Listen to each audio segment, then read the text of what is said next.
Muy buenos días, ¿cómo están ustedes? Qué gusto saludarlos. Ya martes 23 de febrero, ya se nos está acabando el mes. Híjole, veíamos el 2020 como que, Dios mío, por favor, que ya se acabe el 2020 porque esta pandemia nos está matando. Y no sé si a ustedes les pasó, pero el 2020 y el diciembre del 2020, no sé si a todos les ha ocurrido, pero los que ya somos chavorrucos, quizás muchos chavitos y jóvenes no lo vivieron, pero los que brincamos el milenio, cuando estábamos por ahí de 1998, que decíamos se va a acercar el 2000, híjole, aparecieron tantas cosas y tantas historias del 2000, de que ya se iba a acabar el mundo, que iban a llegar el Papa Negro y bueno, tantas cosas que se decían por ahí del 98. Así es que el 98 y el 99 se hizo largo, pero emocionante, porque pensábamos que el 2000, cuando llegara un nuevo milenio, todo iba a cambiar, todo iba a ser nuevo, todo iba a ser diferente. Y a veces hasta corríamos al espejo para ver cómo éramos el 31 de diciembre del 99, para vernos cómo éramos físicamente y cómo íbamos a amanecer en el 1 de enero del 2000, pensando, y a veces así somos los seres humanos, pensamos que van a ocurrir cosas mágicas o tenemos tantas esperanzas que llegue un político y cambien las cosas en los países. Y la verdad es que no pasa nada. Y yo no sé si les ha pasado eso, pero creo que el 2000 estábamos esperando que ya llegara diciembre y pensábamos que ya empezando un nuevo año, eso el tema de la pandemia y eso el tema del COVID iba a quedar en el pasado.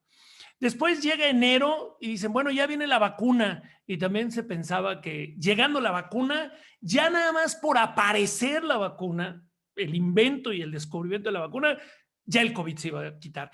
Y pues no, aquí seguimos, ya estamos terminando el segundo mes de un nuevo año y en muchas circunstancias las cosas no solamente no han mejorado, sino han empeorado, por desgracia, para muchas personas, a las cuales les mando un abrazo, mi solidaridad y cariño a quienes han perdido un ser querido. Y bueno, pues lo que ocurrió la semana pasada con el clima también es otra llamada de atención, para que veamos que ni estamos solos, ni el mundo gira alrededor de nuestra cabecita. Hay muchas cosas, así es que hay que abrir la mente. Pero ya no quiero echar más rollo, porque fíjense que el día de hoy vamos a tener un invitadazazazo de honor. Un invitado que tengo la dicha de recién conocerlo por una llamada telefónica, y el día de hoy les confieso que por primera vez me toparé con él frente a frente, porque tenemos amigos comunes y en la llamada coincidimos que también no solamente amigos, sino circunstancias de ciudad, de personas que a la distancia han pasado por nuestras vidas, y esto se teje lo que yo siempre les he dicho de las diosidencias. Así es que yo estoy muy ansioso de ya recibirlo. Está ya aquí con nosotros en la sala de espera. Vamos a hacerlo pasar porque está con nosotros el doctor Jorge Luis Po, al que le voy a pedir que prenda su micrófono, darle la bienvenida. Y bueno, pues bienvenido. Jorge, te tenías que llamar, doctor. Pues encantado de estar en tu programa, Tocayo, a la orden, y feliz de poder compartir un poco las experiencias. Pues muchas gracias y perdón que te tutee y perdón que te diga tocayo, pero ya ves que está esa broma que dicen, ¿para qué le ponen Jorge a los hijos y les van a decir mi George? Así es que yo en este cariño por los amigos comunes, me permito hablarte de tú, sabiendo que eres una gran personalidad, un médico muy reconocido. Y bueno, pues darte la bienvenida y agradecerte esta participación en este espacio. Y primero que nada, bueno, pues doctor Jorge Luis Po, la idea es conocer primero al ser humano, al que está detrás de la bata, al que está detrás de los conocimientos médicos, al niño, al que lloraba, al que jugaba, al que se divertía en las calles o donde jugaras. ¿Qué soñaba? ¿Qué pensaba? Si alguna vez soñaste ser médico o pensaste ser policía o bombero antes. Cuéntanos un poquito primero de Jorge Luis Po. ¿Quién es Jorge Luis Po? Claro, claro que sí. Yo soy Jorge Luis, nací en un pueblito mágico al sur de nuestro país, en San Cristóbal de las Casas. Crecí un poco en las visitas a los ranchos, en las visitas a los pueblos. Me entusiasmaba enormemente el jugar. Me recuerdo entre amigos, me recuerdo en las canchas de básquetbol, me recuerdo nadando en los ríos, me recuerdo disfrutando caminar mi ciudad, que me la conozco de un lado a otro. Mis recuerdos más antiguos son de una familia grande. Mi padre era médico, 8 hermanos, de manera que siempre compartido, siempre acompañado, siempre motivado a salir adelante, ¿no? Afuera, en familias grandes hay que hacerse un espacio. Si no te haces tu espacio, incluso con seres queridas te pueden pisotear. Entonces, disfrutando la compañía de la familia, de los primos. Pues es los recuerdos que tengo mucho de la infancia. Una familia muy grande, una familia de mucho amor, de mucha convivencia cotidiana. Pues, ¿quién más soy? Jorge Luis, pues soy un padre feliz de 4 hijas. Mi mayor, Alejandra, que ya es comunicóloga, y luego tuve la suerte de ser bendecido con trillizas. Tengo trillizas de 16 años, Lucía, Isabela y Renata, de manera que es muy divertida mi vida, es muy divertida, muy agradable escuchar lo que ocurre en el día a día de mi querida familia. Maite, mi mujer, es nutrióloga, convivimos mucho el tema de mi profesión y de la salud. ¿Y yo quién soy? Bueno, en el fondo, me siento como un eterno estudiante. Me gusta estudiar, me gusta leer, me gusta aprender constantemente. Y creo que lo que ocurre en la vida es que uno, pues aprende de todo, ¿no? Hay un dicho en inglés que dice, there are more lessons in the losses than in the wins. Y es cierto, uno va aprendiendo en el día a día, ¿no? Entonces, me encanta estudiar porque de pronto encuentro a personas interesantes que me permiten reflexionar sobre cosas que no había hecho antes. Entonces, ese soy yo, ese soy Jorge Luis. Oye, tocayo, ¿y siempre pensaste ser médico o de niño tenías alguna otra idea? ¿Te veías como médico desde niño? En algún momento me imaginé como arquitecto. Y sabes que en el fondo, Jorge, hay una similitud entre la arquitectura y la medicina, porque a muchos de mis pacientes les digo que tienen que aprender a conocer su cuerpo como si fuera su casa. Y a los más jóvenes les digo, mira, tú entras a tu casa y sabes que hay un vestíbulo y hay una sala y un comedor, a la cocina y las recámaras. Y así hay en tu cuerpo secciones específicas que no cambian de una casa a otra, de un cuerpo a otro.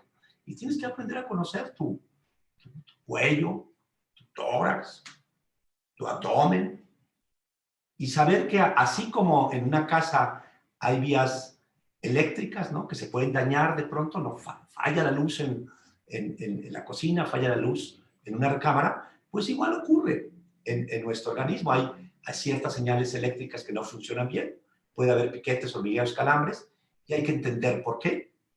O en la parte de la tubería, pues uno sabe que tiene que utilizar las instalaciones de nuestra casa y puede haber una obstrucción, ¿sí?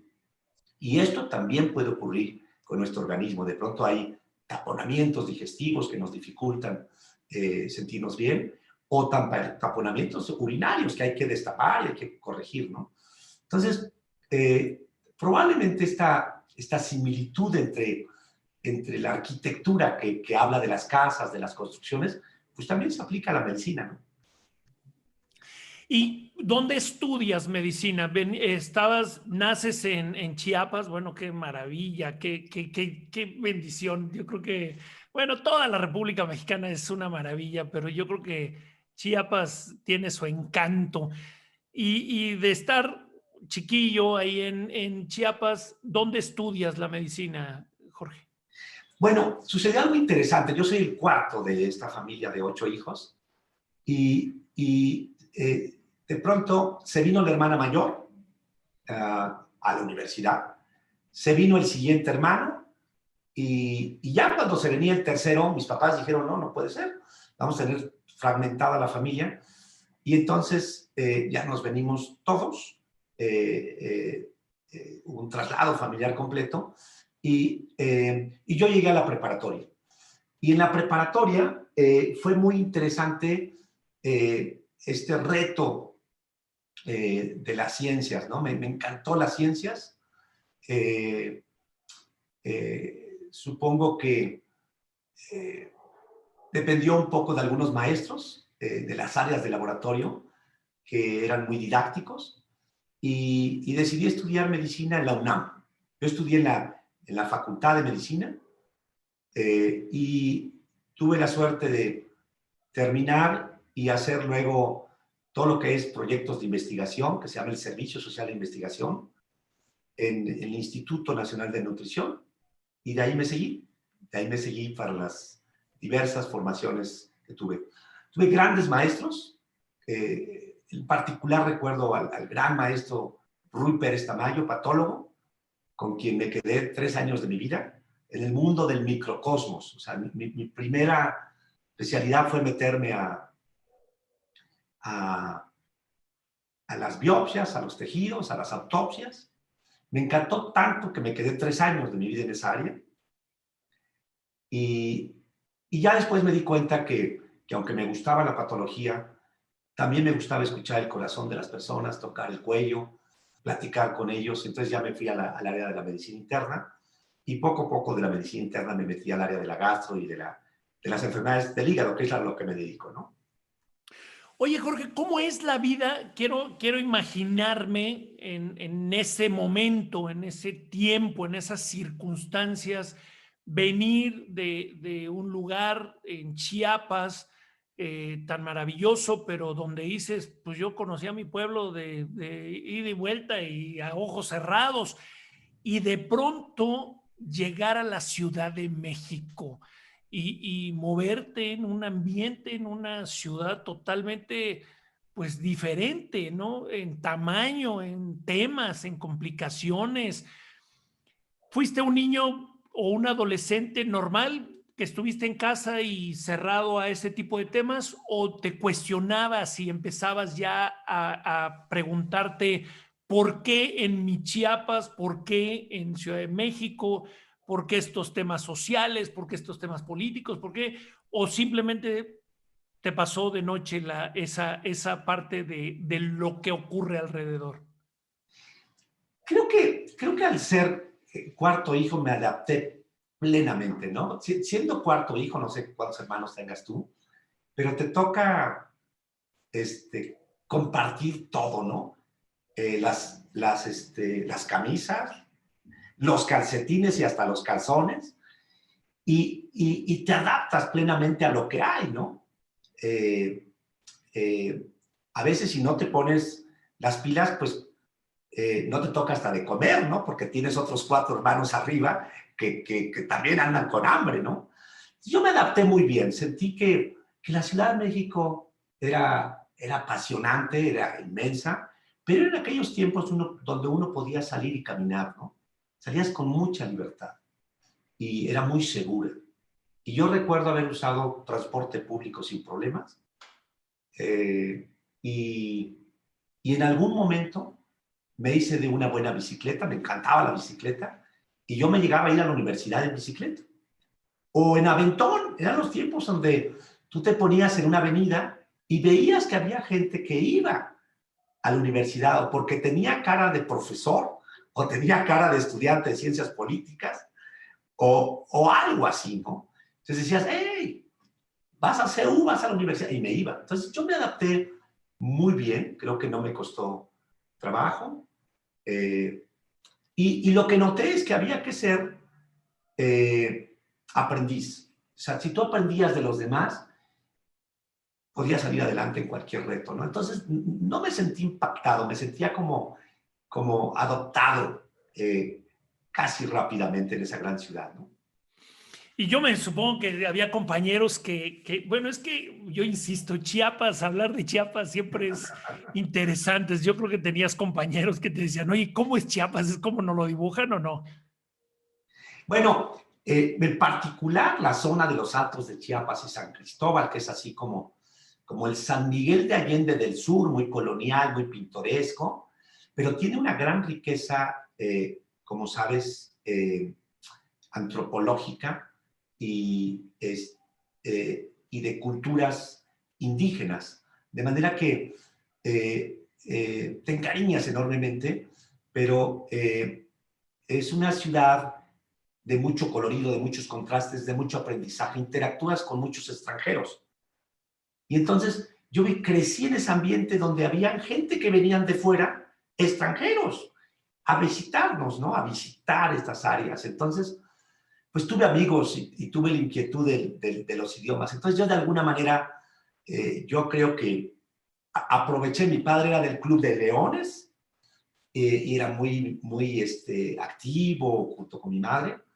Y yo aproveché algún intercambio. Entonces yo en mis 15, 16 años ya había hecho mi intercambio en Portland, en el estado de Oregon, y estuve en una pequeña high school. Y entonces me incorporé con relativa facilidad, ¿no? A este reto de ser poquito ciudadano del mundo.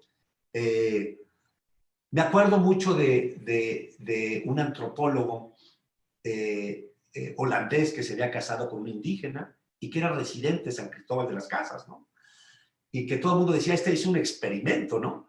Pero era feliz caminando por las calles con algo que nunca se me va a olvidar, Jorge. Este holandés que se casó con un indígena, antropólogo, yo que sí le interesaba meterse a las comunidades, pero su bondad, porque era un hombre fiel, le hizo decidir a un indígena invidente.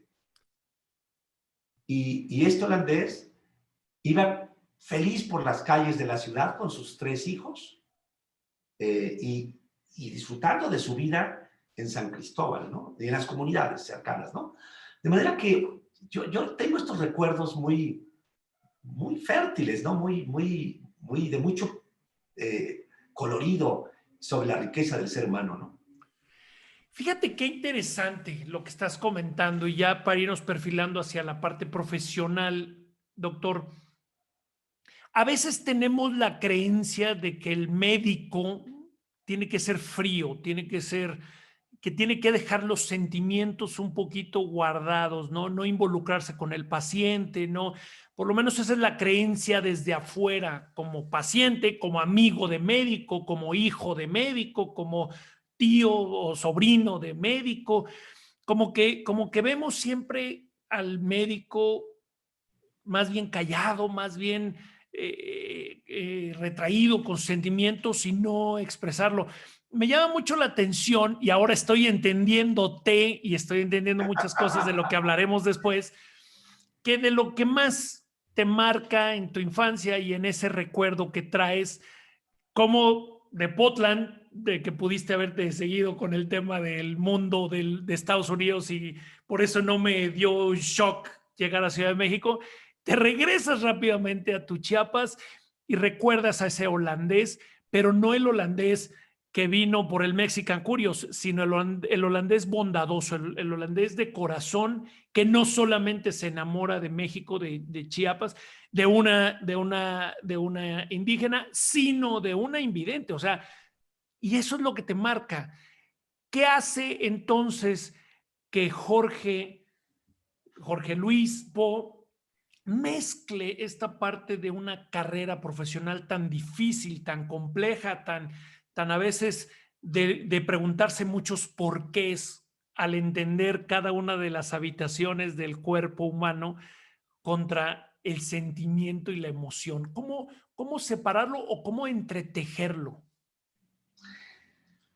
Bueno, ahora que comentas esta aparente paradoja, ¿no? Del médico un poco más frío o más sensible, me recuerdo mucho de una compañera de generación que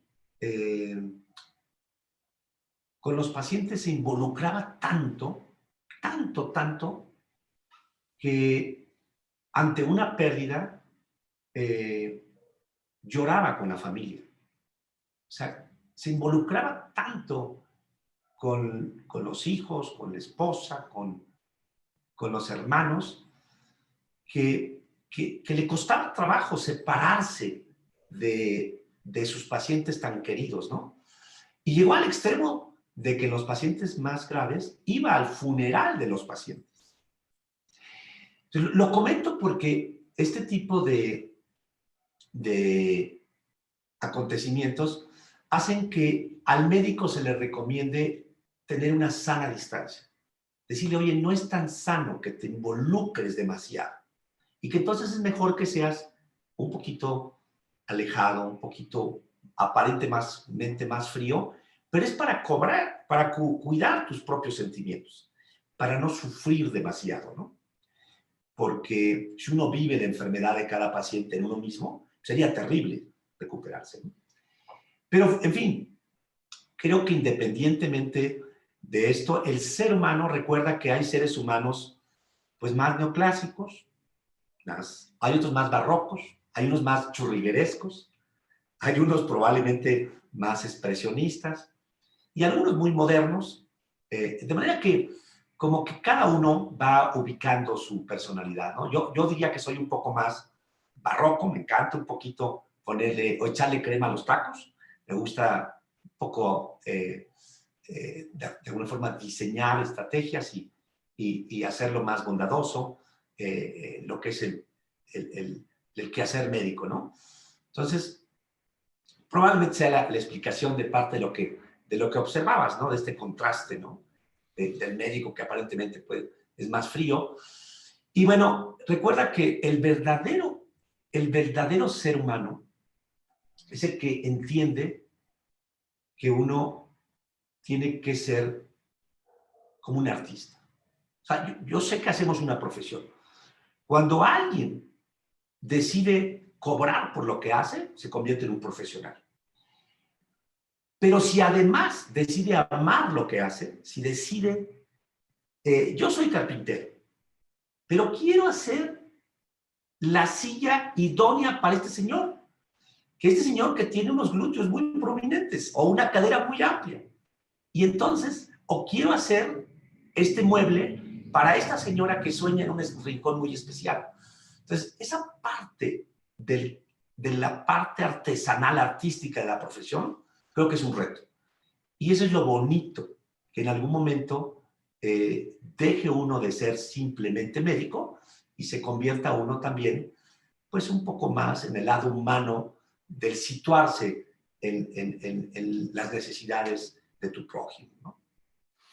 Y se vale, doctor, se vale salirse de la fijación de las creencias para moverse en estas posibilidades. Es decir, un médico en donde, otra vez, pues A, B y C, cómo salirse a explorar D, E y F cuando todavía las grandes revistas no lo han publicado, cómo salirse del ABC cuando las grandes universidades o los pensadores no lo han comprobado científicamente, cómo explorar el B, el C, D y E de la vida del ser humano y salirse un poquito del catálogo de lo aprendido en la universidad, de lo que sí puedo hacer y de lo que no puedo hacer. ¿Cómo salirse de la fijación de las creencias?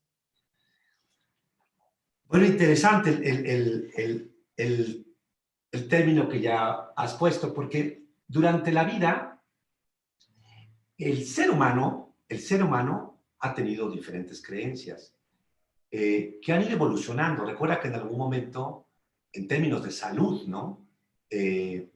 las creencias hacían que eliminar un mal espíritu era lo apropiado. Las creencias hacían que eliminar el exceso de un mal humor o de la bilis negra era la meta lógica. Las creencias hacían que si hay algo inusual dentro del cuerpo, hay que hacer una limpia. De manera que tus creencias son lo que explican en algún momento el tipo de salud que buscas. Volvamos a mi tierra natal, volvamos a este pueblo mágico, donde hay indígenas de comunidades como San Juan Chamula que eligen ir con el curandero. Y el curandero, pues es el chamán que negocia con el inframundo para curar a ese ser. Y negocia en el sentido literal, porque él tiene esa creencia, el chamán tiene la creencia, que hay que negociar para quitar el mal. Si tú eres un indígena creyente, en esta imagen del líder que hay que seguir, pues entonces te va a funcionar. Probablemente lo que vas a elegir es una creencia de ese tipo. Y lo interesante es que hay comunidades enteras, indígenas sobre todo, me lo puedo imaginar no solo en el sur de México, también en el norte y probablemente en África, que al estar enfermos eligen las creencias de tratarse al sistema antiguo. Sin embargo, a través del tiempo esas creencias fueron evolucionando. Tú has escuchado de los famosos frijolitos con epazote, ¿no? Los frijoles son esta maravilloso fruto de la tierra, forman parte de la tierra, junto con probablemente las hierbas como los nopales, ¿no? Son productos de la tierra. Entonces, al venir de la tierra, pueden tener parásitos o amibas. A alguien se le ocurrió por ahí, por la observación, de que echarle pasote podría ser muy bueno a los frijoles. Eso es ancestral. Y resulta que los epazotes son buenísimos para quitar las amibas. ¿Sí? Entonces, claro, en el sistema ancestral, igual yo me hacía una infusión de epazote para curar mis amibas. Pero las creencias han ido evolucionando. Sería muy difícil ahora que un chico educado en un colegio de una ciudad capital moderna, que ha crecido en una familia, por ejemplo, de universitarios o de profesores, en fin, eligiera curarse al estilo del San Juan Chamula. Entonces, ¿por qué? Porque las creencias cambiaron. Algunos siguen creyendo que la mejor opción es la homeopatía, porque sostienen que lo que hay que corregir es una pequeña fracción dentro de una abundancia de un líquido. Con que pongamos pequeñas porciones del producto activo o del principio activo, se puede corregir el todo. Y la Escuela Nacional de Homeopatía sigue en México y sigue en Alemania y sigue en Francia. Y hay gente que sigue recurriendo a la homeopatía para curarse porque hay una creencia de que sí funciona. Y lo interesante es que sí funciona. Porque tú eres creyente en ese sistema. Entonces, o sea, fijas tu entendimiento y entonces tienes una fijación de tu creencia que te funciona hasta que ya no funciona. Hasta que te das cuenta que tu diabetes está descontrolada a pesar de las infusiones que te dan, hasta que te das cuenta que tienes un cáncer que no responde a ello. Entonces decides seguir otras creencias, ¿no? Y entonces ya llegas tal vez a una medicina más alópata, que es esta medicina actual que se basa en otro método para llegar a ciertas creencias, ¿no? Doctor, ¿qué es más difícil, ser paciente o ser doctor? Bueno, yo creo que ambos, porque me ha tocado estar por ambos lados, ¿no? El ser, el privilegio de ayudar a los demás en su salud y ser paciente, ¿no? Yo creo que ambos pueden ser igual de fáciles o de difíciles, pero en el día a día sí nos percatamos de que hay muchos pacientes que tienen un síndrome de digamos, el despistaje crónico. Hay pacientes súper despistados. Te decía yo la analogía hace poco de la casa, ¿no? Entonces te dicen, mire, doctor, a mí me duele mucho mi estómago y te señalan el ombligo, ¿no? Pero además, se me corre el dolor hacia el hombro derecho, doctor. Y a veces lo noto en la nuca. Entonces, de pronto hay una serie de conexiones que hacen algunos pacientes porque están despistados, están un poquito desorientados, ¿sí? Es probable que al tener un dolor abdominal se olviden que además tienen una tensión o que durmieron mal y que entonces tienen un dolor en el cuello o en la cabeza, ¿no? Pero para ellos no existe la posibilidad de dos padecimientos en simultáneo, sino que tratan de todo de relacionarlo juntos, ¿no? Y tú te dices, bueno, y mi dolor se activa más cuando hago pipí, lo cual podría ser en algunos casos de la vejiga, pero de pronto tratan de hacer conexiones que son difíciles en la arquitectura normal de un cuerpo y entonces lo que dices, bueno, es que el paciente anda despistado. Entonces yo lo que trato de transmitirles a mis pacientes es que hay un reto para ser un buen paciente. Y yo cuando les digo, bueno, un reto me refiero a esto de que todo mundo aprecia lidiar con un buen paciente. Y cuando digo lidiar con un buen paciente, no me refiero al médico, ¿no? Yo médico quiero que todos mis pacientes sean súper educados y que sean súper claros.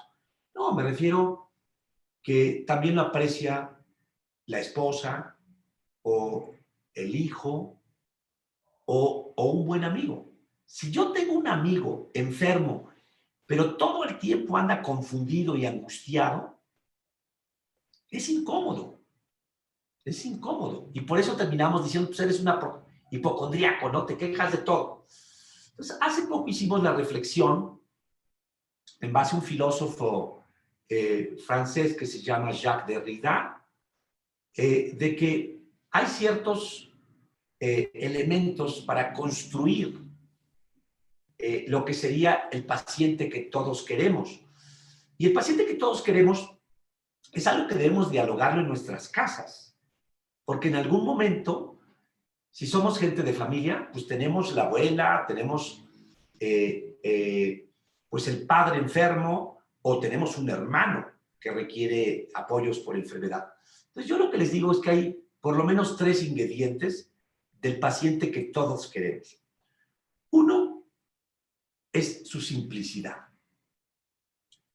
Si el paciente sabe expresar sus molestias de manera sencilla, de manera clara, bienvenido. Porque es más fácil entenderlo. Lo complejo es entender a un niño. De pronto interpretarlo es difícil. Bueno, llora, pero ¿por qué llora este pobre niño? Y entonces, claro, el pediatra tiene que buscar y explorar cabeza, cuello, tórax, pancita, genitales. ¿Por qué llora? Pero en un adulto, pues sí es un ingrediente que le debemos de pedir, compadre, oye, si tú vas a ser ya paciente y crónico, pues te agradecería tu simplicidad, o sea, sé observador, trata de decirnos bien cuáles son tus molestias, ¿no? Lo otro que le pedimos los médicos a los pacientes es que sean asiduos. Estos pacientes que vienen un día y dejan de venir 3 años, pues son difíciles de ayudar y de controlar, ¿no? Son dificilísimos. la asiduidad es bendecida. O sea, qué bueno que viniste como te lo pedí cada 3 meses. Pero qué bueno que viniste ahora en un mes porque estás con un descontrol terrible de tus cifras de hepatitis. Necesitamos regularlas. O saliste muy alta en la presión, algo está pasando. Necesitamos que te hagas una serie de mediciones en casa a diferentes horas, que me las traigas, y que podamos entender qué está pasando. Entonces, esta asiduidad es el otro ingrediente fundamental. Y el tercero es la voluntad. Si el paciente tiene fe, recuerda el dicho que la fe moverá montañas. Si el paciente tiene fe, si el paciente tiene la creencia de que se va a mejorar, se va a lograr. De hecho, este fenómeno del indígena que va a ver al chamán es porque cree en él. Y a mí me encanta el concepto del chamán porque yo les digo de pronto, oigan, yo también soy un chamán, además que soy un chamán moderno.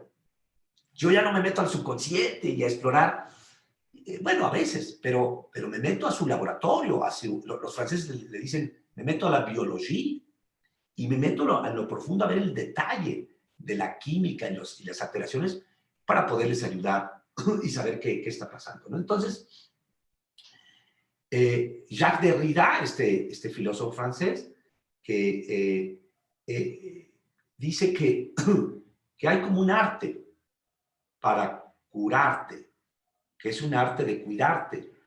Y este arte de cuidarte es que te conviertas en un paciente activo, participativo, que no seas pasivo, que no te conviertas en que ya estoy enfermo y entonces quien decide y quien lleva las medicinas es mi señora.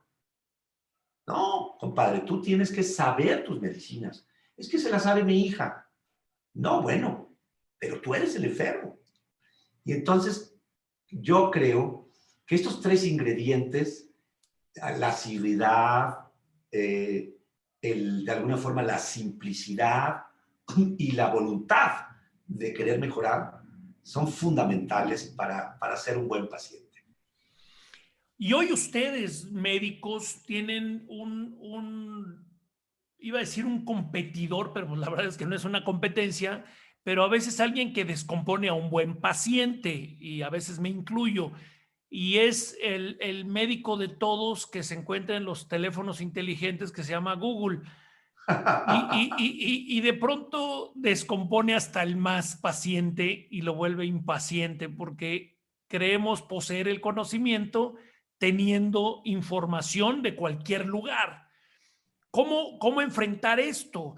¿Me tomo el dióxido de cloro o no me lo tomo? ¿Me pongo la vacuna o no me la pongo? ¿Me pongo el cubrebocas o no me lo pongo? Mi presidente dice que no es necesario, pero también el señor obispo acaba de decir que si me lo pongo no creo en Dios, pero si sí me lo pongo puedo proteger a los demás.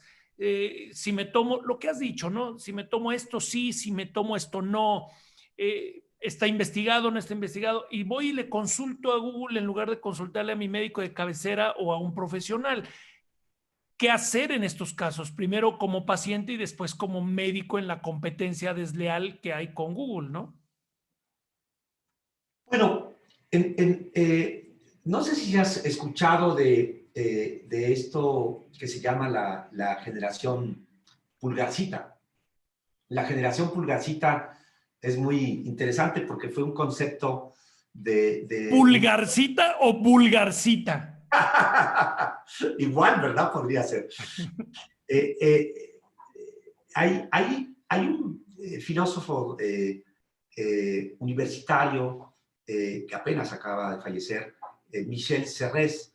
Él decía que la generación actual utiliza el pulgar, la petite poussette, el pulgar para hacer todo, ¿no? El pulgar para el teléfono, el pulgar para la computadora, el pulgar para la tablet, ¿no? Y que tiene una habilidad para buscar cosas, ¿no? Y es este acceso al mundo virtual. Es difícil en nuestra generación nueva, donde tú decías hace poco los chavorrucos, pues en realidad no nos ha quedado otra más que jugarle al doble, ¿no? Somos rucos y somos chavos, ¿no? Y también estamos entrando a una generación pulgarcita, tal vez con diferentes dones y con diferentes habilidades de nuestros hijos, pero es casi inevitable no recurrir a los bancos de información, ¿no? Es casi inevitable.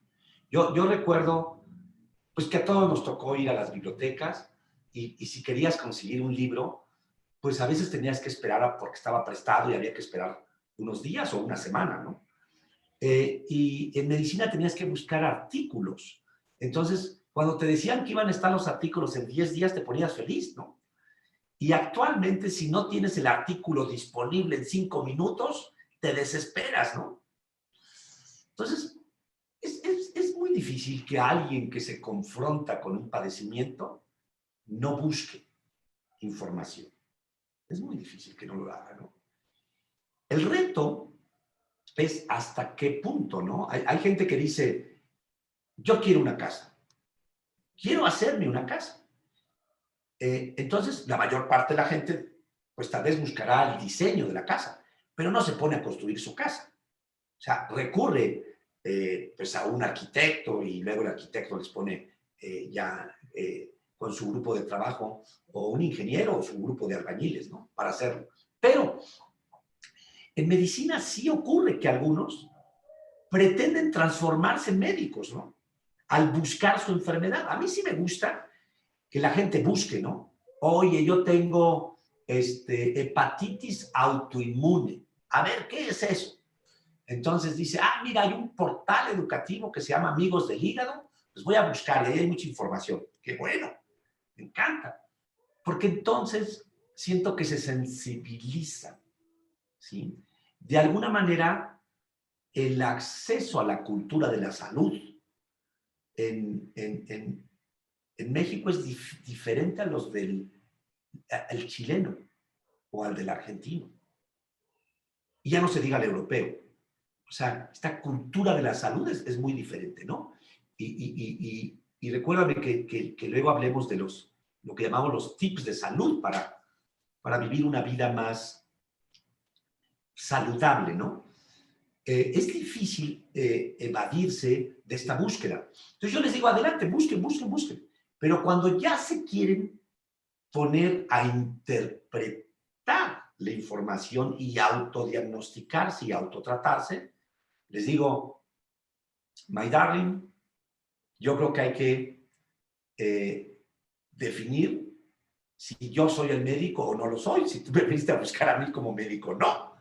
Porque si no, pues yo creo que no vale la pena continuar la consulta. Entonces, creo que este jalón de orejas de pronto los hace a la gente y dice, bueno, de acuerdo, de acuerdo. Y entonces yo creo que sí hay que ayudar a los demás a de alguna forma diferenciar entre las diferencias, entre las variedades de lo que es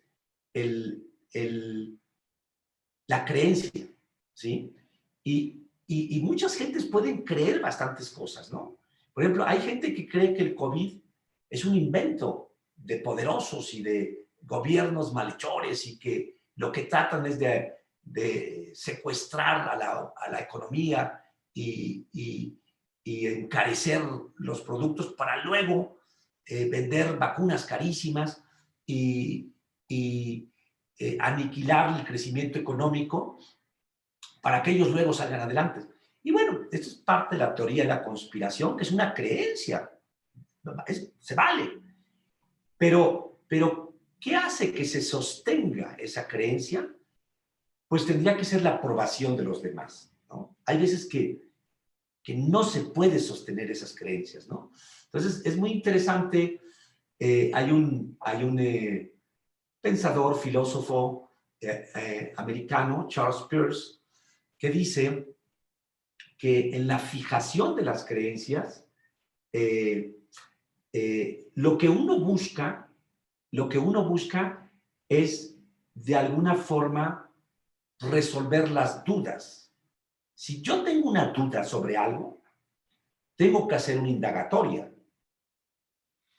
Y al terminar mi indagatoria, puede ser que yo llegue a una conclusión y que gracias a eso fijo mi creencia y me quedo tranquilo. Entonces yo digo, sí, el COVID es una conspiración, seguramente un experimento fallido y ya. Y si yo vivo en un pueblo alejado, en una comunidad muy alejada, puede ser que esta creencia de la conspiración y de un invento en un laboratorio sea real, porque yo vivo alejado y tengo poca interacción con los demás. Pero puede ser que al interactuar con otras personas ya no se sostenga esa creencia y que entonces me hagan nuevamente dudar. Si vuelvo a dudar, tengo derecho a utilizar otro método para llegar a una nueva creencia. Entonces, volviendo a Charles Peirce, él dice que hay por lo menos 4 métodos, ¿no? El método de la tenacidad, el método de la autoridad, el método de a priori, que es como así como en teoría, y el método científico, ¿no? Entonces, yo puedo decidir, como una búsqueda personal, investigar. Y si yo encuentro documentos y artículos que hablan de la teoría de la conspiración, y yo soy tenaz y busco la información, pues puedo quedarme con esa creencia. Otros no. Otros pueden decir, no, pues yo la verdad me quedo o decido aceptar mejor lo que dice de alguna forma mi autoridad. ¿Sí? Tal vez el ejemplo ahorita más extremo sería Corea del Norte, que es un país relativamente aislado, ¿no? Un poco, ya cada vez menos Cuba, pero donde las creencias son los que dice el líder, ¿no? Y se hace lo que dice el líder, ¿no? Y puede ser que para muchos eso les dé tranquilidad, digan, ¿yo para qué me complico la vida? Si él dice que no hay aquí virus y que no hay que utilizar cubrebocas, ya está. Pero probablemente uno imagina un escenario así como Corea del Norte o una Cuba más de los años probablemente 70s, 80s, mucho más cerrada que ahora, ¿no?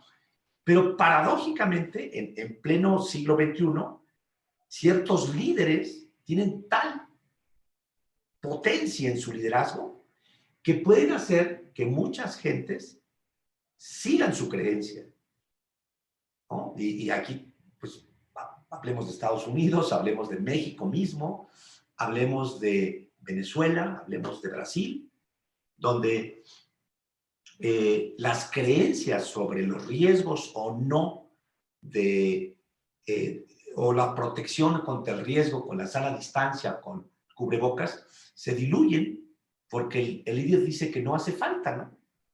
Y lo paradójico, sorprendente, es que muchas gentes están dispuestas a seguir esa creencia, ¿no? Y luego, pues hay un método interesante que algunas gentes recurren, que es el método a priori. Que este está genial porque es el método más ilustrado, ¿no? Si tú hablas con colegas de nivel doctorado, pues van a leer. Y si de alguna forma encuentran que la ivermectina o que el dióxido de cloro es capaz de aniquilar el virus, perdón, pero pues ahí está, ahí está. Y además está en un artículo científico. Y es cierto, para muchas cosas, a priori encontramos que hay evidencias que hacen que mi creencia sea que eso sirve. Pero hay que ser muy cautos porque no es lo mismo la parte teórica en un laboratorio que puede eliminar un virus a la parte práctica. Hay una diferencia entre la teoría y la praxis, ¿no? Pero hay algo más interesante que nos hace ver Charles Peirce, que nos dice los 3 métodos estos, el método inicial de me aferro, soy tenaz, el método de la autoridad, el método de a priori, son métodos que dependen de un ser humano. O sea, esa creencia depende o de mi propia investigación, de tenacidad o de seguir a la autoridad, dependen de un ser humano. Y por lo tanto, de alguna forma, están sujetos a la posibilidad de error, el error del ser humano, ¿no? Esa es la crítica principal a estos 3 métodos, ¿no? Entonces, Lo ideal sería tener algo externo, algo sobre lo que nuestro pensamiento no tuviera ningún efecto.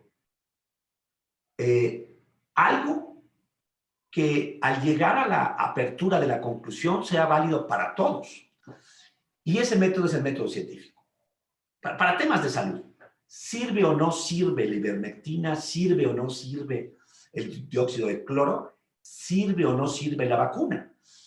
Entonces, el método científico es muy claro. Dice, oye, hay que seguir un protocolo, hay que apegarse a las reglas del protocolo, hay criterios de inclusión, de exclusión, pero todo parte de una hipótesis. ¿Qué es eso? La hipótesis es una indagatoria en la cual el que genera la hipótesis está obligado a conocer los antecedentes del tema. Y una vez que se documentó, propone que la vacuna va a servir. Y dice, sí me va a servir esa vacuna. Entonces, sí, papacito, pero ahora nada más falta demostrarlo. Y de acuerdo al método científico, es que lo voy a demostrar en seres humanos que tengan ciertas características, por ejemplo, en adultos, ¿no? Hasta cierta edad, pues sí, hasta cierta edad, ¿no? Por ejemplo, recuerden, las vacunas ahora fueron de 16 años hasta 86, fue el máximo de lo estudiado, ¿no? Pero, ¿cómo demuestro que realmente funciona? Pues a una persona le doy la vacuna y a otra le doy un placebo. Y si mi hipótesis dice esta vacuna va a permitir desarrollar anticuerpos y además proteger contra infecciones, entonces tengo que aplicarla, tanto la vacuna como el placebo, y tengo que estar observando a esos sujetos a través del tiempo. Y ver si al terminar el periodo de observación decidido, uno de los dos grupos resultó con menor tasa de infecciones. Y si uno de los dos grupos desarrolló anticuerpos y el otro no. Y entonces sí puedo concluir, independientemente de la parte emocional, si resultó superior un método a otro. O sea, esta es la genialidad de este método para fijar una nueva creencia basada en un método científico. Ahora imagínenselo en un tratamiento nuevo, un antibiótico, un antiviral. Yo le quiero dar tal antibiótico o tal antiviral para corregir una neumonía, o bueno, en el caso del COVID, la infección viral. Perfecto, nada más tienes que darle un placebo a un grupo y a otro grupo le tengo que dar un tratamiento nuevo. Oye, pero ¿cómo le voy a dar un placebo? El placebo es agüita o azúcar. Sí, papá, pero le tienes que dar a los dos el estándar of care. O sea, a ambos les tienes que garantizar el máximo cuidado de acuerdo al conocimiento actual. Nada más que adicionalmente a uno le vas a dar tu remedio nuevo, y a otro un placebo. Si al cabo del tiempo demuestras que uno de los dos es superior, entonces puedes llegar a un conocimiento. Y lo interesante de este método científico es que los científicos en realidad aman no el saber, yo sé mucho, sino que en el fondo lo que buscan es este amor al saber. Porque puede resultar que fue negativo, ¿eh? De hecho, mucho en medicina, cuando uno propone un remedio nuevo, pues el resultado puede ser, ¿qué crees? No funcionó. Y entonces lo bonito es que yo digan, oye, yo sé, yo amo saber, pero el resultado puede ser positivo o negativo. Y esta es una gran diferencia en la actitud de este cuarto método, el método científico, para poder llegar a nuevas creencias y a nuevos conocimientos, ¿no?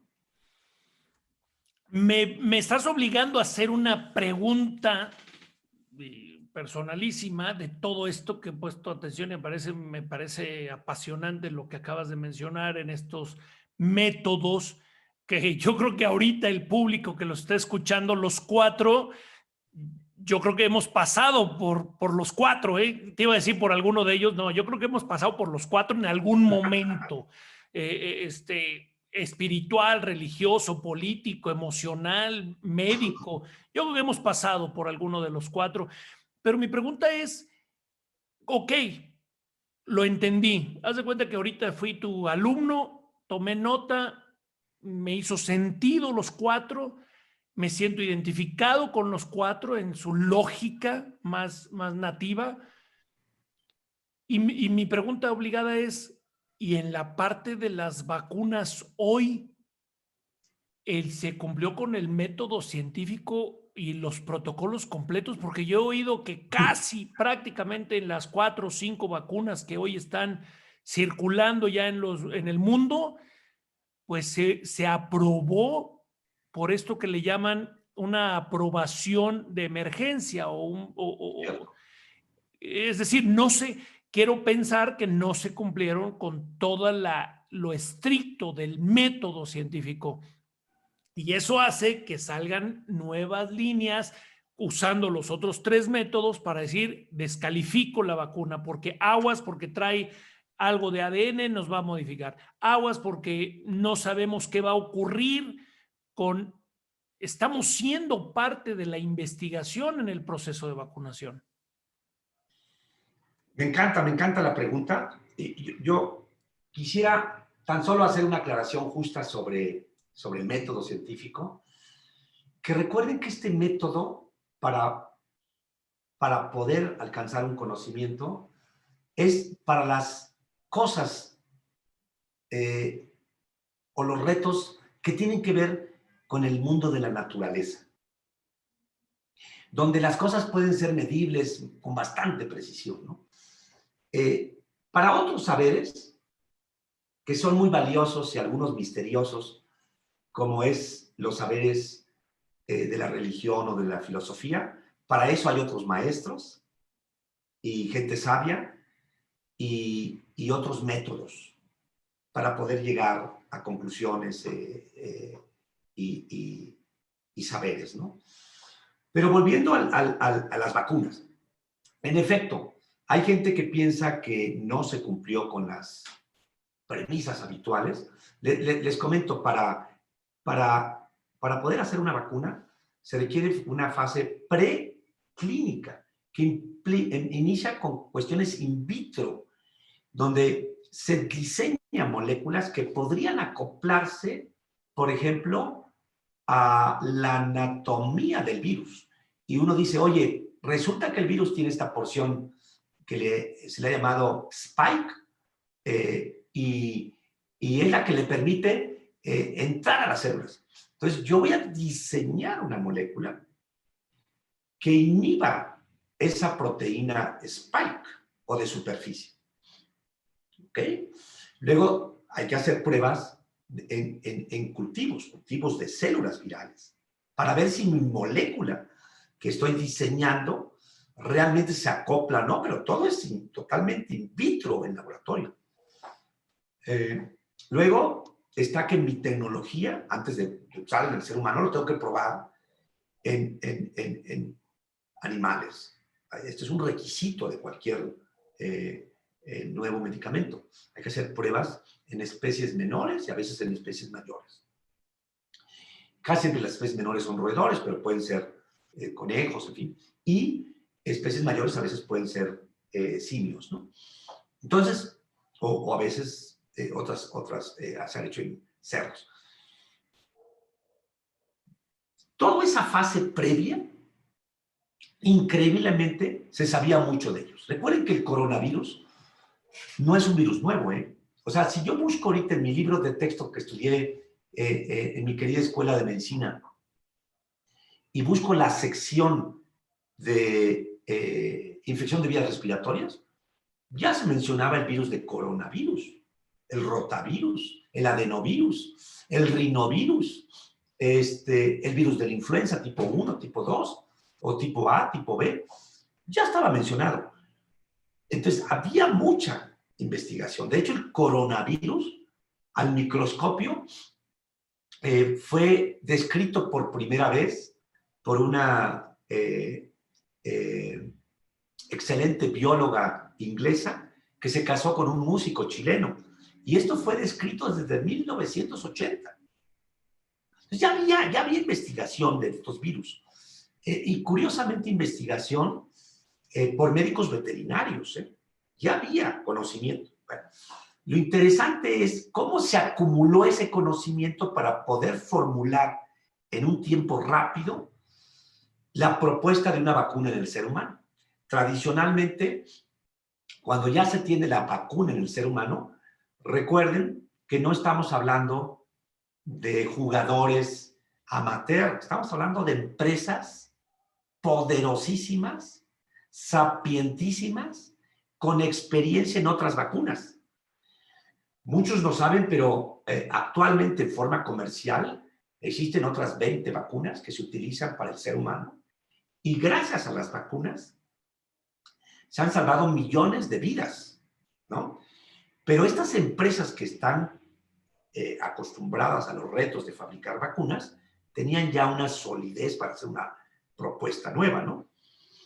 Lo interesante es que normalmente es la fase 1, primera dosis en el ser humano, con probablemente docenas de voluntarios. Luego la fase 2, que es la de comparo diferentes dosis de la misma vacuna para ver cuál es la eficaz, y se utiliza cientos de voluntarios.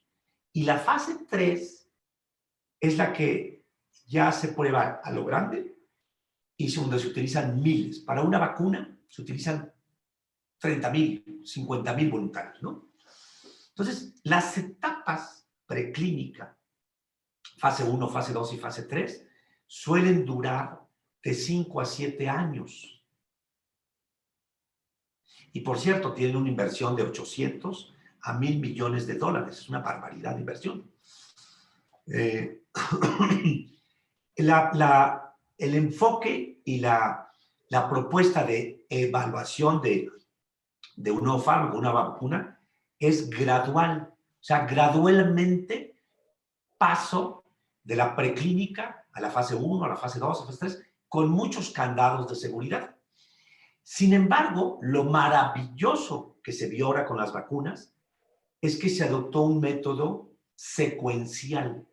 Dada la urgencia, yo termino de hacer pruebas en laboratorio, o sea, ya tengo una molécula que es una vacuna, tengo que valorar si hay embriotoxicidad con animalitos embarazados, tengo que valorar si hay genotoxicidad a los cromosomas, y todas esas pruebas que son lentas, tediosas y consumidoras de tiempo, las hago, pero en simultáneo empiezo el estudio de fase 1. En simultáneo, porque hay una urgencia sanitaria mundial, porque se están muriendo gentes por todos lados. Y entonces, para iniciar la fase 2, normalmente me espero para iniciar, que termine la fase 1. En este caso no fue así.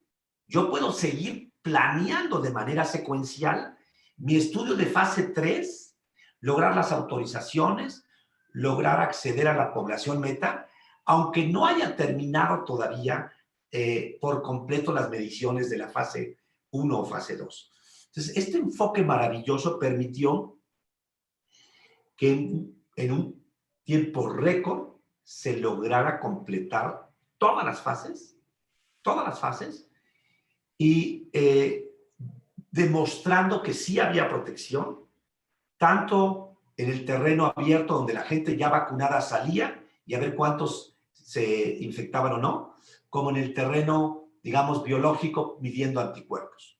Y entonces, lo maravilloso es que las nuevas vacunas, que pues cada una de ellas probablemente le evalúen, ¿qué te gusta? 30, 50,000 personas. Actualmente ya estamos en fase 4. La fase 4 es post-marketing, que es ya después de que se permite la venta y el uso en el ser humano. Y en lugar de tener experiencia de 30, 40,000 sujetos con la vacuna de Pfizer o la de Moderna, ahora tenemos 58 millones de gente que se han vacunado en Estados Unidos. Ahora, ¿y te falta información? Pues ahí está, 50 millones. ¿Qué quieres? Lo interesante es que los CDC de Estados Unidos hicieron un corte, pues han hecho varios, pero el primero que revisé con detalle fue a finales de enero, con 1 millón de gente vacunada en los Estados Unidos, y vieron cuántos de ellos tenían complicaciones, y se dieron cuenta que la tasa de complicaciones era bajísima, a pesar de que ya estábamos hablando no de 50,000, sino de millones, ¿no? Que desde luego sí habían algunas muertes, pero eran muertes esperables, que sí habían eventos adversos indeseables raros, pero muy poco frecuentes. Para que se den una idea, la tasa de complicaciones graves están por más o menos del 0.7%, ¿no? Que para millones de gentes es una cosa muy, muy baja, y lo que permite, creo yo, generar la confianza para recomendar que todos los adultos mayores, que ahorita está el reto en nuestro país, sí se vacunen. Porque de pronto me dicen, oye, ¿me puedo vacunar? Tengo diabetes. Oye, ¿me puedo vacunar? Tengo hepatitis. Oye, ¿me puedo vacunar? Tengo una enfermedad autoinmune, la tiroides. Y la respuesta es sí te puedes vacunar. Si hay dudas, pues tienes que consultar tu caso en particular con tu médico, pero en general la vacuna es muy, muy segura y afortunadamente eficaz, ¿no? ¿Tú crees que esto que está ocurriendo con la vacuna del COVID viene a revolucionar el cuadro de prevención y vacunación a nivel mundial? Es decir, porque también hemos oído el tema de, oye, ¿cómo es posible? Un poquito mezclando las teorías de la conspiración y las creencias, ¿no?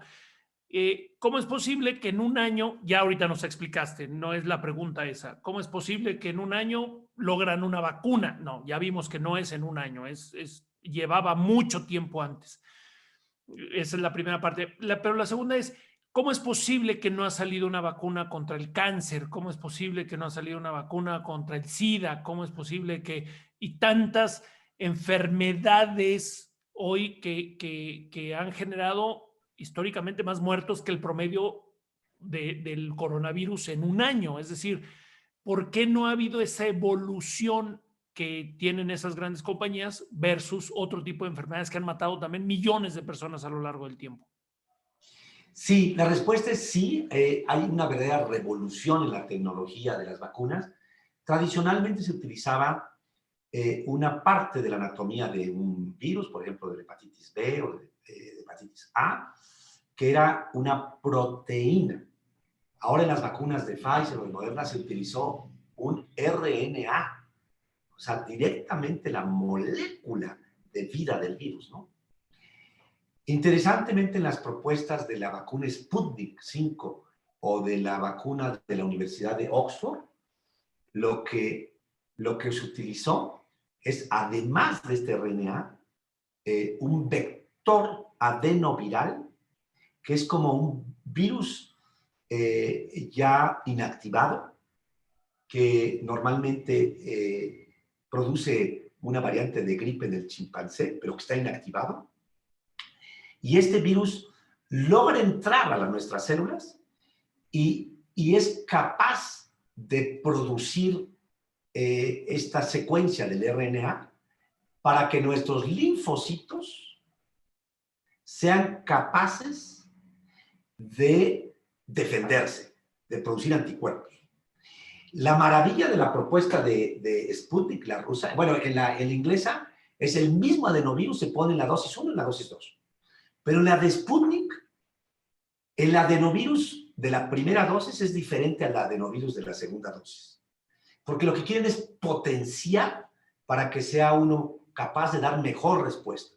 De hecho, para la Unión Europea, en la revisión temática que hizo en la revista Lancet, que es así como la prestigiosa de Inglaterra, la conclusión fue que el ideal de vacuna para los europeos no es la de la Universidad de Oxford, sino la Sputnik 5, porque tiene esta tecnología de potenciación para nuestro sistema inmune.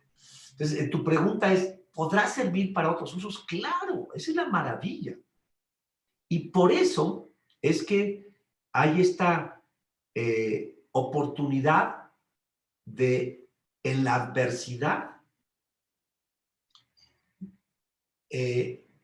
retroceder un poco, tal vez sufrir con tantas muertes inesperadas, pero encontrar soluciones nuevas para problemas aparentemente nuevos, pero complejos, antiguos, que son los virus. Recuerden que los virus han sido un tema eterno, ¿no? Los virus ahí siguen, ¿eh? Hay virus que dicen, ya desaparecieron. No, no, no. El virus de la influenza anda cambiando y de pronto nos da sustos. Y este virus es un virus mutante que es más potente y que está por ahí actuando. Pero gracias a esta nueva tecnología de las vacunas, donde yo presento una parte del virus que yo quiero que nuestro cuerpo reconozca para que lo ataque su sistema inmune, entonces lo que se antoja es que voy a hacer una vacuna de cáncer con la misma tecnología. Había miedo de utilizar vectores adenovirales, porque el miedo de utilizar vectores adenovirales es que ese adenovirus se mete en mi cuerpo y se reproduzca y no lo puede eliminar. Y la tecnología nueva es un virus ni siquiera atenuado, es un virus inactivado. O sea, si es un vector, un viajero, algo que nos produce que entre a las células con facilidad, pero que en el futuro seguramente nos va a ayudar a, oye, ponle pues esta secuencia del cáncer de hígado, para que tu propio organismo reconozca esa secuencia y entonces sea capaz de defenderse, que es la forma natural de salir adelante, ¿no? Pues nos espera un mundo maravilloso. Wow. Fíjate qué interesante todo esto que estás comentando, doctor. Volvemos a lo mismo. Romper la fijación en las creencias es muy complicado. Yo creo que hoy nos diste en esta charla y me vas a tener que permitir volverte a invitar porque tenemos que concentrarnos en este tema que es apasionante. Te escuché en una charla, en una entrevista que te hacían y va emparejado a todo esto. Lamentablemente el tiempo ya se nos terminó, pero quiero aprovecharlo. El romper esos estereotipos que tenemos de la fijación en las creencias, de creer que poseemos el conocimiento y hoy con tanta facilidad que tenemos en los teléfonos inteligentes, en las tabletas, en las computadoras, en la red, en la nube, que nos hace brincar uno, se vale cambiarnos de creencia, se vale seguir indagando y hoy creo que nos diste una herramienta y nos diste una llavecita y lo explicas de una manera muy ágil y muy fácil. Y voy a usar un ejemplo tuyo de una de las entrevistas que tuviste recientemente. Todos creemos cuando escuchamos, y enfocado a tu especialidad, todos creemos que al escuchar la palabra cirrosis es que eres borracho o borracha. Es decir, ese cuate tiene cirrosis. Híjoles, que no, hombre, yo sé que tomaba. Espérame. Entonces hay un temor de hablar de la enfermedad porque dices, hasta a mí me daría vergüenza ir con mi médico y decirle, doctor, dice otro médico que tengo cirrosis, qué pena, va a pensar usted que soy borracho, que no me conoce. Y te acabo de escuchar en una charla en donde decías, si supieran que tan solo el 30% o menos de las personas, quizás me estoy equivocando el dato, pero quizás menos del 30% de las personas que tienen cirrosis está emparejado con el tema del alcoholismo. En efecto. Entonces, a veces nuestras creencias, a veces lo que traemos ya de conocimiento puede atentar contra el desaprender para aprender, ¿no? En efecto. De pronto se generan ciertos tabús, ¿verdad? Y en la actualidad, nuestro conocimiento de las causas de la cirrosis ha cambiado al grado de que solo el 30% de la cirrosis tiene una causa relacionada con exceso de alcohol, ¿no? Y hay otras que son muy preocupantes, que tienen que ver con el exceso de peso, lo que llamamos la cirrosis metabólica, que está relacionada con diabetes, con obesidad y con hiperlipidemia, de manera que a veces se escuchó que la mamá, que la abuela tuvo cirrosis y nunca tomó, nunca ingirió alcohol. ¿Qué habrá sido? Bueno, pudo haber sido un virus también, el virus B, el virus C. Algunos son de origen autoinmune. De manera que de alguna manera se estigmatiza, ¿no? En algún momento ser tuberculoso era así como esto es algo terrible, ¿no? Y curiosamente el tuberculoso era de los artistas europeos del 19, ¿no? En realidad son estigmatizaciones que se hacen y creo que gracias a la tolerancia podemos, pues, sobrellevar ciertos nombres de enfermedades que no son muy apropiadas, ¿no? De hecho, ya hay una idea que no se le llame cirrosis, que se le llame enfermedad hepática crónica, con fibrosis, que la fibrosis es lo que se llaman cicatrices, ¿no? Pero déjame, veo que tenemos ya muy poquito tiempo, déjame cerrar con un concepto muy interesante para que todo el mundo lo recuerde. Porque el título un poquito de la charla me venía como cómo vivir tu salud sin miedo. Bueno, algo muy importante es recordar que hay 4 determinantes de nuestra salud. El primero de ellos son tus genes, y por lo tanto debes conocer los padecimientos de tu familia. Es importante que sepas la salud de tus abuelos, de tus padres, de los tíos, porque si descubres que ha habido cáncer, que ha habido cirrosis, que ha habido diabetes, pues tú le tienes que transmitir a tus hijos este conocimiento de los genes que hay en esa familia para tratar de inactivar el riesgo con ciertos activadores de esos genes, ¿no? Entonces, esa es la primer determinante, tu herencia genética. El segundo es donde te toca vivir o crecer. No es lo mismo que te toque crecer, pues probablemente en una comunidad sin servicios básicos, sin agua potable, sin forma de control de los desechos. Así te toca vivir en una ciudad más capital, con todos los servicios de apoyo, ¿no? El tercer determinante de la salud es el determinante tu estilo de vida.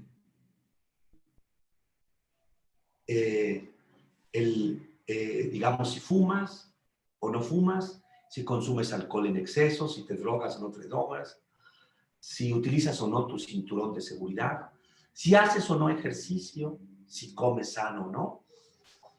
Estos son de tu estilo de vida que eliges. Y el cuarto determinante es el acceso a la salud, que es triste decirlo, pero les va diferente a la gente si tiene un seguro de gasto médico privado o si tiene ningún seguro de gastos médicos privados. El sistema más caro de esos determinantes, el más caro de esos determinantes, es el cuarto. De hecho, Estados Unidos tiene el sistema de salud más caro y el más eficiente, que casi no cuesta de nuestros determinantes de salud, es el tercero, tu estilo de vida. Entonces, para no vivir con miedo,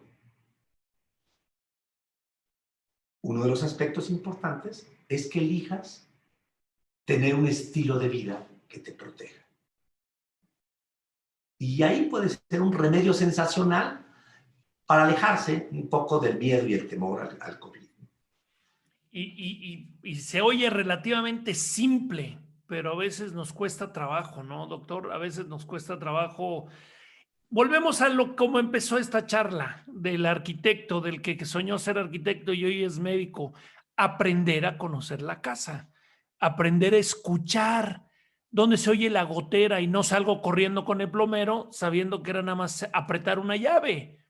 Pero a veces salimos corriendo a buscar al plomero o al carpintero o al electricista, siendo que a veces es cuestión de conocer nuestro cuerpo para aprender y me supongo que esos son los tips de la salud, ¿no? Los que querías comentar, que dijiste, Exacto. me recuerdas.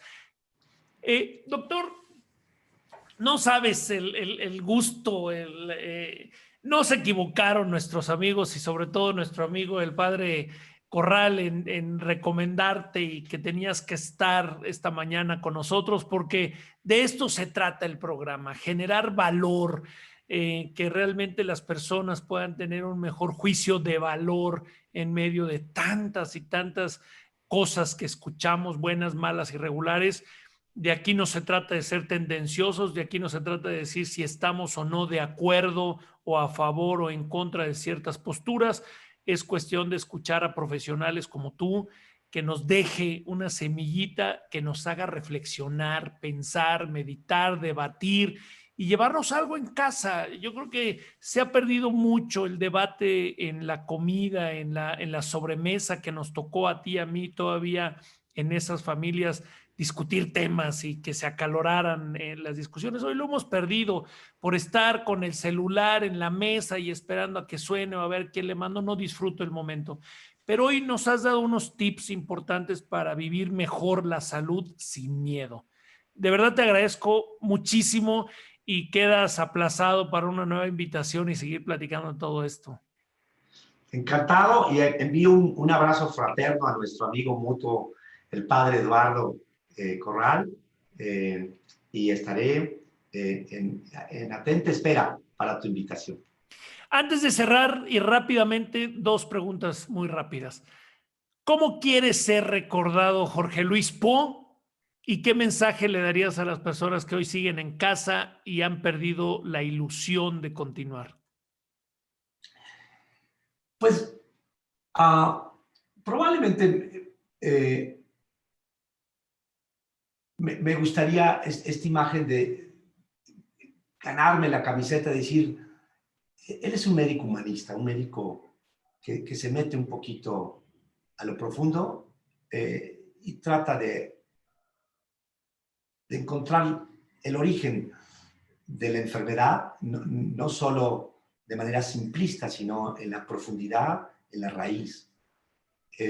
Un médico humanista que sí me gusta conocer un poquitín más de la estructura de la familia, de quién más está enfermo en la familia, cuáles son sus determinantes sociales, sus crisis, sus angustias familiares. Un médico humanista un poquito a la antigüita, que era el que conocía al detalle a cada uno de los integrantes, ¿no? Sería la aspiración. Dicen que es difícil que el tiempo vuelva, pero me gustaría que me recordaran como un médico humanista. Y tal vez un mensaje final. Ahora me viene a la memoria de mi esposa Maite, que ayudó a una de mis hijas, a una de mis hijas pequeñitas, le regalaron un gran ramo de rosas ahora el 14 de febrero. Y decía, pobre, se va a lastimar, yo le ayudo a separarlas, ¿no? Y me vino a la mente ahora que en la vida hay que agradecer por las hermosas rosas, pero también por las espinas, porque son las que nos permiten aprender a tener más cuidado. Y siempre hay que recordar que somos aprendices en este mundo. Doctor Jorge Luis Po, muchísimas gracias de verdad por acompañarnos esta mañana y quedamos aplazados para una siguiente invitación. Te mando un fuerte abrazo cariñoso. Un placer, tocayo. Y gracias a ustedes, gracias por acompañarnos. Ya escucharon, compartan la información, no se queden con la información y sigamos aprendiendo. Todos los días hay que desaprender para aprender. Hay muchas fuentes también valiosísimas, hay que cuestionarnos, pero sobre todo hay que apostarle a la pasión, al trabajo, al desarrollo y al crecimiento. Tenemos un país maravilloso que se llama México, que solamente lo vamos a construir entre tú y yo. No va a haber nada ni nadie que venga y resuelva lo que nos toca hacer a nosotros. Y en la salud, recuerda que si tú te cuidas, me cuidas, y si yo me cuido, te cuido. Vamos a echarle ganas, no anden fodongos, no anden fachosos. Es martes, arréglense, báñense, mujeres, peínense, hombres, rasúrense, no anden en calzones, mandemos una buena señal a los chavos y vamos a echarle ganas porque esto se llama vida y es apasionante. Un abrazo grande, cuídense, que tengan bonito día. Doctor, un abrazo. Gracias.